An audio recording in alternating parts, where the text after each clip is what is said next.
Assalamualaikum warahmatullahi wabarakatuh. Saya Sri Wulandari dari MA Al-Bairuni kelas 12 IPA 2 ingin menyampaikan materi tentang Al-Quran sebagai sumber hukum Islam yang paling utama. Sumber hukum Islam merupakan suatu rujukan, landasan, atau dasar yang utama dalam pengambilan hukum Islam. Hal tersebut menjadi pokok ajaran Islam sehingga segala sesuatu haruslah bersumber atau berpatokan kepadanya. Sumber hukum yang baik dan sempurna hendaklah memiliki sifat dinamis, benar, dan mutlak. Bersifat dinamis maksudnya Al-Quran dapat berlaku di mana saja, kapan saja, dan kepada siapa saja. Al-Quran juga mengandung kebenaran yang dibuktikan dengan fakta dari kejadian-kejadian yang sebenarnya.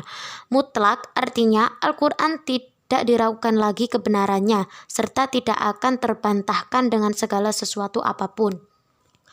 Al-Quran menurut bahasa berasal dari kata qara'a yaqra'u Qur'anan yang berarti sesuatu yang dibaca atau bacaan.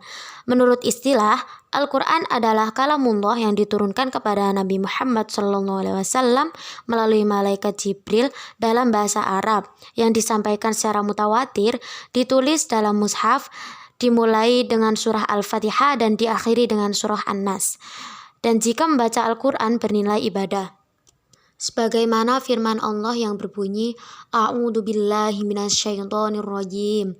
Bismillahirrahmanirrahim. Wa anihkum bainahum bima anzalallahu wa la tattabi'u ahwa'ahum. Yang artinya, dan hendaklah kamu memutuskan perkara di antara mereka menurut apa yang diturunkan Allah, dan janganlah kamu mengikuti hawa nafsu mereka. Quran Surah Al-Ma'idah ayat 49. Al-Quran merupakan sumber hukum Islam yang paling utama dan memiliki kedudukan yang sangat tinggi. Para ulama mengelompokkan hukum yang terdapat dalam Al-Quran ke dalam dua hal, yaitu yang pertama, akidah atau keimanan. Akidah atau keimanan adalah keyakinan yang tertancap kuat di dalam hati. Yang kedua, syariah atau ibadah. Hukum ini mengatur tentang tata cara ibadah baik yang berhubungan langsung dengan Allah atau biasa disebut ibadah mahdoh, maupun yang berhubungan dengan sesama makhluk atau biasa disebut ibadah ghairu mahdoh. Pedoman Al-Quran dalam menetapkan hukum sesuai dengan perkembangan dan kemampuan manusia, baik secara fisik maupun rohani. Untuk itu, Al-Quran berpedoman kepada tiga hal, yaitu yang pertama, tidak memberatkan, yang kedua, meminimalisir beban, yang ketiga, berangsur-angsur dalam menetapkan hukum.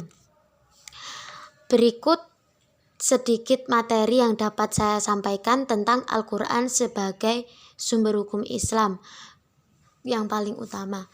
Kurang lebihnya mohon maaf yang sebesar-besarnya. Wassalamualaikum warahmatullahi wabarakatuh.